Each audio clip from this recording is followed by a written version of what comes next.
Assalamualaikum warahmatullahi wabarakatuh. Terima kasih sudah mengklik video ini. Semoga yang sudah menonton dan subscribe channel ini diberikan kemudahan rezeki yang berkah.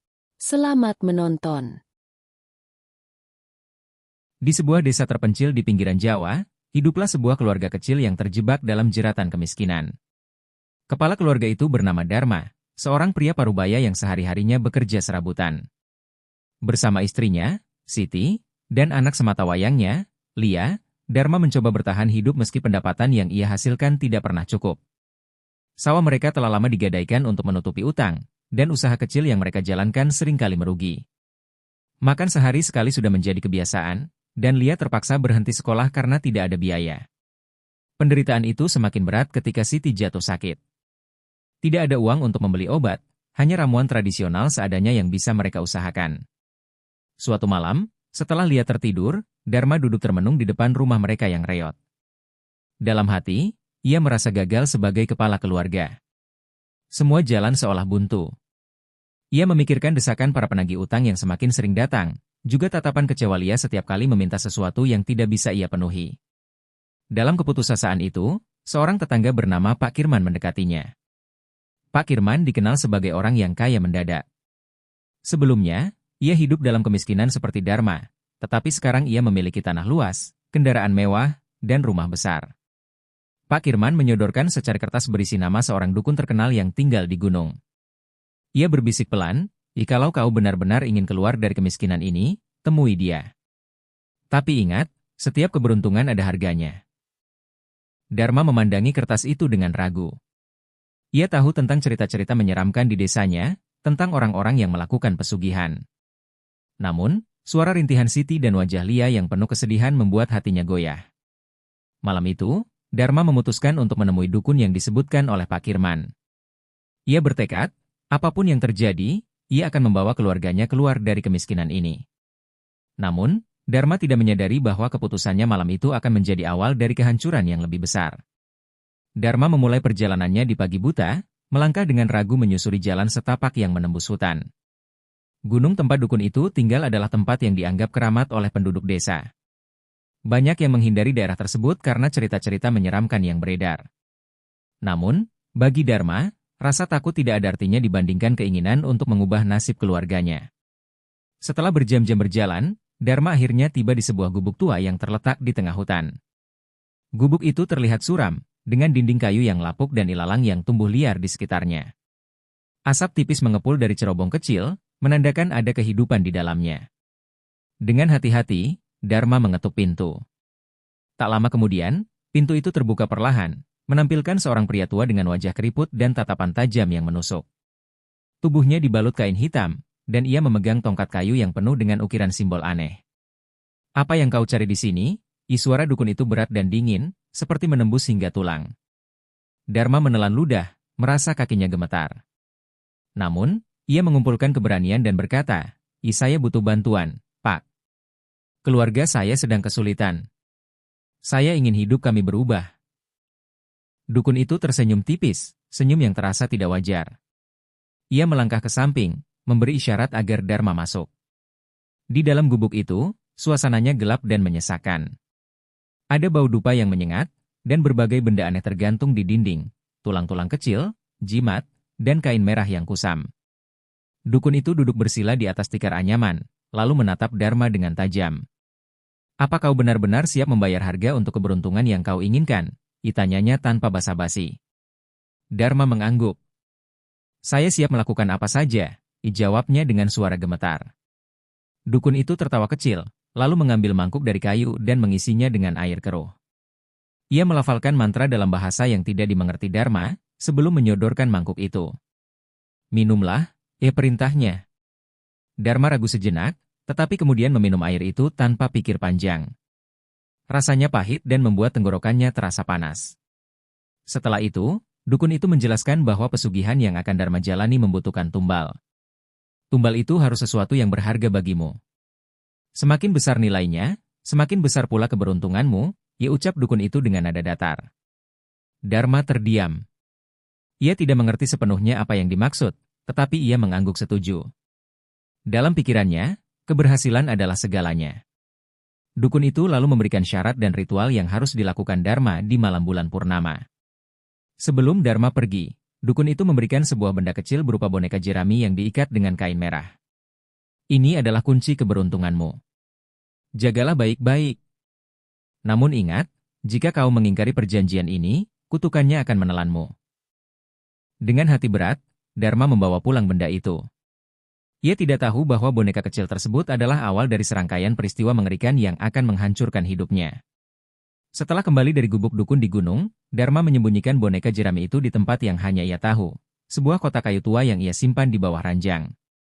Boneka itu terbungkus kain merah kusam, namun Dharma merasa ada aura misterius yang terpancar darinya. Meski diliputi rasa takut, ia meyakinkan dirinya bahwa ini adalah jalan keluar bagi keluarganya. Keesokan harinya, Dharma memutuskan untuk mencoba peruntungan. Dengan uang terakhir yang ia miliki, ia membeli beberapa bahan dagangan di pasar. Ia memulai usaha kecil dengan menjual nasi bungkus di pinggir jalan, sesuatu yang sederhana namun penuh risiko karena modalnya sangat terbatas. Namun, sesuatu yang aneh mulai terjadi. Dalam waktu singkat, dagangannya laris manis. Orang-orang yang lewat seolah tertarik begitu saja untuk membeli nasi bungkusnya, meski mereka sebelumnya tidak pernah melirik. Bahkan, beberapa pelanggan membayar lebih tanpa alasan yang jelas. Hari demi hari, keberuntungan Dharma terus bertambah. Ia mulai menghasilkan lebih banyak uang. Dalam waktu sebulan, ia mampu membuka warung kecil di depan rumahnya. Warung itu semakin ramai, hingga Dharma memutuskan untuk memperluas usaha dengan menjual bahan sembako. Semua tampak berjalan sempurna. Rumahnya yang dulu reot mulai diperbaiki. Lia bisa kembali bersekolah, dan Siti mendapatkan pengobatan yang lebih baik. Desa mulai berbicara tentang keajaiban yang dialami keluarga Dharma. Namun, di balik keberhasilan itu, Dharma selalu merasa ada sesuatu yang mengawasinya. Setiap malam, ia memeriksa boneka jerami itu untuk memastikan bahwa benda itu masih ada di tempatnya. Ia merasa boneka itu semakin mengeluarkan aroma anyir, tetapi ia mengabaikannya. Pada suatu malam, Siti bertanya dengan nada penuh kekhawatiran, "Imas, dari mana semua keberuntungan ini datang? Bukankah dulu kita bahkan tidak punya apa-apa?" Dharma hanya tersenyum tipis, menghindari tatapan istrinya. "Ini rezeki, Bu. Jangan terlalu dipikirkan. Kita hanya harus bersyukur." Namun, Dharma tahu bahwa semuanya tidak sesederhana itu. Ia teringat kata-kata dukun tentang tumbal yang harus diberikan. Hingga saat itu, ia belum memenuhi persyaratan tersebut. Dalam pikirannya, ia terus bertanya-tanya apa yang akan terjadi jika ia menunda lebih lama. Keberuntungan terus mengalir, tetapi di balik senyuman yang ia tunjukkan kepada keluarganya dan para pelanggan, hati Dharma penuh dengan kegelisahan. Ia tahu bahwa setiap keberuntungan ada harganya, dan waktunya untuk membayar mungkin semakin dekat. Hari demi hari, usaha Dharma semakin maju pesat. Warung kecil yang awalnya hanya menjual nasi bungkus kini telah berubah menjadi toko kelontong terbesar di desa. Orang-orang dari desa sebelah pun mulai datang untuk berbelanja. Entah bagaimana, harga yang ditawarkan Dharma selalu lebih murah, namun keuntungannya justru berlipat ganda. Kini, Dharma mampu membeli tanah yang sebelumnya ia gadaikan. Bahkan, ia mulai membeli sawah-sawah milik warga lain. Dalam waktu singkat, Dharma menjadi salah satu orang terkaya di desa, sebuah perubahan yang membuat banyak orang takjub sekaligus iri. Siti, istrinya, merasa bahagia melihat kehidupan mereka membaik. Namun, di balik senyuman itu, ia masih menyimpan rasa heran. "Mas, ini semua terasa terlalu cepat. Apa benar ini semua hasil usahamu sendiri?" ditanyanya suatu malam. Dharma, seperti biasa, hanya menjawab singkat, "Ya, rezeki sudah diatur. Yang penting kita jalani saja." Namun, di dalam hatinya, Dharma tidak tenang. Boneka jerami yang disimpan di bawah ranjang mulai terasa seperti beban yang menghantui. Setiap malam, ia merasa ada yang mengintipnya dari sudut-sudut gelap rumah. Kadang-kadang, ia mendengar suara langkah kaki kecil yang berderit di lantai kayu, meskipun Lia sudah tertidur lelap. Sementara itu, keuntungan terus mengalir. Setiap dagangan yang ia jual selalu laku habis, bahkan sebelum waktu tutup toko. Para pelanggan mulai menyebut Dharma, orang ajaib, karena keuntungannya tampak tak pernah habis. Di sisi lain, semakin besar keuntungan yang diperoleh Dharma, semakin sering pula ia bermimpi buruk. Dalam mimpinya, ia melihat boneka jerami itu berdiri di hadapannya, matanya yang kosong tiba-tiba menatapnya tajam. Kadang, ia mendengar suara samar-samar, "Bayar harganya, bayar harganya." Namun, Dharma menepis semua itu. Ia mencoba meyakinkan dirinya bahwa itu hanyalah perasaan bersalah atau kecemasan yang berlebihan. Pada suatu hari, Lia yang sedang bermain di rumah menemukan kotak kayu tua di bawah ranjang. Ia membawa kotak itu kepada Siti dengan penuh rasa ingin tahu. "Bu, ini apa?" "Aku menemukannya di bawah tempat tidur Bapak," tanya Lia. Siti membuka kotak itu perlahan dan terkejut melihat boneka jerami yang terbungkus kain merah. Aroma anyir yang menusuk hidung membuatnya merasa mual.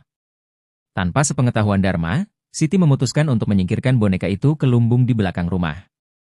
Namun, malam itu, Dharma bermimpi buruk yang lebih menyeramkan.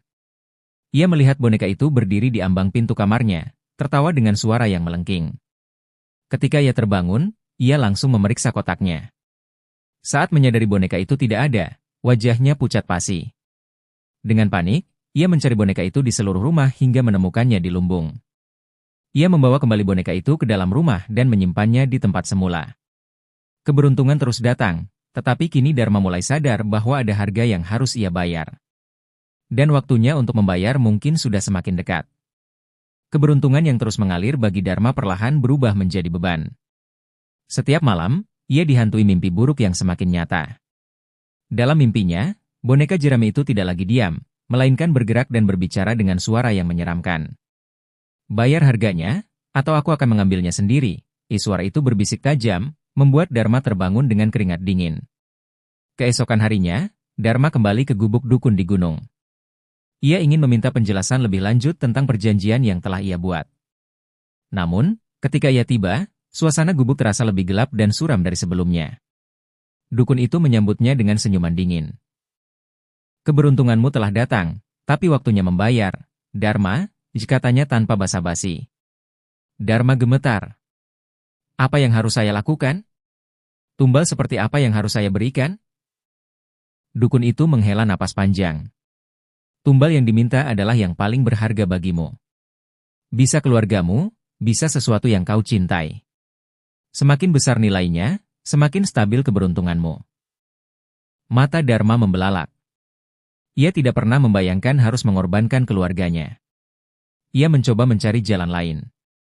"Tidak bisakah saya memberikan sesuatu yang lain? Uang? Harta?" Dukun itu tertawa kecil, suara tawanya menusuk telinga. "Tidak ada keberuntungan tanpa pengorbanan, Dharma. Jika kau tidak memberikan tumbal, keberuntunganmu akan berbalik menjadi kutukan. Dan kutukan itu akan jauh lebih buruk daripada kemiskinan yang dulu kau alami." Dengan hati yang penuh ketakutan, Dharma pulang ke rumah. Di sepanjang jalan, pikirannya dipenuhi keraguan. Ia tidak ingin kehilangan Siti atau Lia, tetapi ia juga takut kehilangan semua yang telah ia dapatkan. Di rumah, Siti mulai merasakan perubahan pada Dharma. Suaminya semakin pendiam, mudah marah, dan sering termenung. Suatu malam, ia memberanikan diri bertanya, "Imas, apa yang sebenarnya sedang kau sembunyikan? Kenapa akhir-akhir ini kau terlihat begitu berbeda?" Dharma hanya menjawab singkat, tidak ada apa-apa, Bu."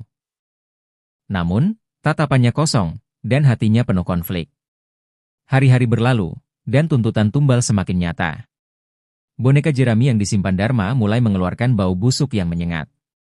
Setiap malam, suara-suara aneh terdengar di rumah, seolah ada sesuatu yang berjalan di langit-langit. Hingga pada suatu malam, Dharma mendengar suara itu lagi, kali ini lebih keras dan jelas. "Berikan aku tumbal, atau aku akan mengambilnya sendiri." Dharma sadar ia tidak punya pilihan lain. Ia mulai merencanakan sesuatu yang mengerikan, meski hatinya penuh rasa bersalah. Ia menatap Lia yang sedang tertidur lelap di kamar, dan air matanya mengalir. Namun, dalam hatinya, ia masih berharap ada jalan lain, sebuah keajaiban yang bisa membebaskannya dari perjanjian kelam ini. Tapi waktu terus berjalan, dan bayangan dukun serta boneka jerami itu semakin menghantuinya, menuntut janji yang harus ia bayar. Malam itu, Dharma duduk termenung di ruang tengah rumahnya yang kini jauh lebih megah dibandingkan beberapa bulan lalu. Namun, kemegahan itu tidak membawa kedamaian ke hatinya. Tatapannya kosong, dan pikirannya penuh pertentangan. Suara bisikan dari boneka jerami yang disimpannya terus terngiang-ngiang. "Berikan tumbal atau aku akan mengambilnya sendiri." Dharma tahu bahwa waktunya sudah hampir habis. Keputusan yang ia hindari tak bisa lagi dielakkan. Dengan tangan gemetar, ia berjalan perlahan ke kamar Lia. Ia melihat anaknya tidur dengan tenang, wajahnya yang polos membuat hati Dharma terasa seperti dicabik-cabik. Air matanya mengalir, tetapi ia tidak bisa mundur. Namun, saat ia hendak mendekat, suara langkah kecil terdengar dari belakangnya. Ia menoleh, dan di sudut ruangan, boneka jerami itu berdiri tegak, meski ia yakin telah menyimpannya di kotak kayu. Boneka itu kini tampak lebih besar, dengan tatapan kosong yang terasa menusuk jiwa. Kau terlambat, suara itu berbicara, tetapi mulut boneka itu tidak bergerak. Aku akan mengambilnya sendiri. Tiba-tiba, lampu di rumah padam. Gelap pekat menyelimuti seisi ruangan, diiringi suara tawa melengking yang menusuk telinga. Dharma panik, berlari ke kamar Lia hanya untuk menemukan ranjangnya kosong. Lia, teriak Dharma, suaranya parau dan penuh ketakutan. Ia mencari ke seluruh sudut rumah, tetapi tidak menemukan jejak anaknya. Siti yang terbangun oleh teriakan Dharma ikut panik. Mas, apa yang terjadi? Di mana Lia? Tanyanya dengan suara gemetar. Dharma tidak mampu menjawab. Ia hanya duduk lemas di lantai, menyadari bahwa boneka jerami itu telah mengambil apa yang paling berharga baginya. Suara tawa itu kembali terdengar, kali ini lebih dekat, seolah mengejek. Ketika lampu kembali menyala, Dharma melihat boneka jerami itu berada di tengah ruang tamu. Kini, boneka itu terlihat lebih menyeramkan, dengan noda merah yang mengalir seperti darah dari kain pembungkusnya. Kau sudah membayar harga keberuntunganmu, suara itu bergema di seluruh ruangan. Siti jatuh terduduk, menyadari bahwa sesuatu yang mengerikan telah terjadi. Ia memandangi Dharma dengan tatapan penuh kengerian. Mas, apa yang sudah kau lakukan? Namun, Dharma tidak menjawab. Ia hanya terisak, menyesali semua yang telah ia lakukan. Keuntungan yang dulu tampak seperti anugerah kini berubah menjadi kutukan yang menghancurkan keluarganya. Rumah itu, yang dulu penuh dengan kemewahan, kini terasa kosong dan dingin. Dharma menyadari bahwa boneka jerami itu telah mengambil Lia sebagai tumbal, meninggalkan kehancuran yang tak terbayangkan bagi dirinya dan keluarganya. Namun, ini belum berakhir. Boneka jerami itu tetap ada di rumah, seolah menunggu Dharma untuk jatuh lebih dalam ke dalam kegelapan yang ia ciptakan sendiri. Kehidupan Dharma berubah menjadi mimpi buruk yang tak berujung. Sejak malam itu, ia merasa terperangkap dalam dunia yang penuh kegelapan dan penyesalan. Lia, anaknya yang dulu ceria, kini hilang tanpa jejak. Rumah yang dulunya penuh kebahagiaan dan tawa kini sunyi dan dingin, seolah-olah segala kebahagiaan telah diambil darinya.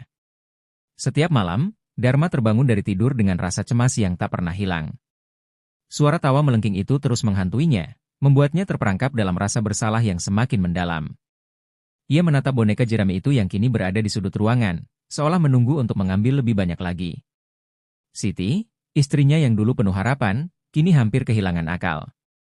Ia tidak tahu apa yang terjadi pada Dharma, namun ia bisa melihat perubahan yang mengerikan. Suaminya yang dulu baik dan penuh kasih kini hanya menyisakan bayangan diri yang hancur. Mereka telah kehilangan segala sesuatu, kebahagiaan, harapan, dan bahkan cinta. Suatu malam, Dharma memutuskan untuk pergi ke tempat dukun itu lagi, berharap bisa membatalkan kutukan yang menjerat hidupnya. Namun, ketika ia tiba di gubuk itu, yang menyambutnya bukan dukun yang dulu, melainkan hanya keheningan yang mencekam. Gubuk itu kini terlihat kosong dan terlantar, seolah-olah tak pernah ada kehidupan di sana. Ia menyusuri jalan yang pernah ia lalui dengan penuh harapan, namun kini hanya ada kehampaan. Apa yang telah aku lakukan?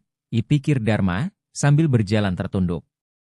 Ia merasa dirinya hanyalah bayangan dari sosok yang dulu pernah ada, seorang pria yang penuh impian, kini terjerat dalam jeratan kegelapan yang ia ciptakan sendiri. Keesokan harinya, Dharma kembali ke rumahnya yang kini terasa semakin suram. Setiap sudut rumah memancarkan kegelapan yang semakin dalam. Siti, yang duduk terdiam di ruang tamu, menatap suaminya dengan tatapan kosong. Mas, kita sudah kehilangan semuanya. Apa yang harus kita lakukan? Dharma hanya bisa menangis. Aku telah menghancurkan segalanya. Aku terlalu tamak, terlalu bodoh untuk melihat apa yang lebih penting dari semua ini. Hari-hari berlalu, dan setiap saat Dharma merasa semakin terisolasi. Ia menghabiskan waktunya sendiri, merenungi perbuatannya. Ia tahu bahwa tak ada yang bisa mengembalikan semuanya.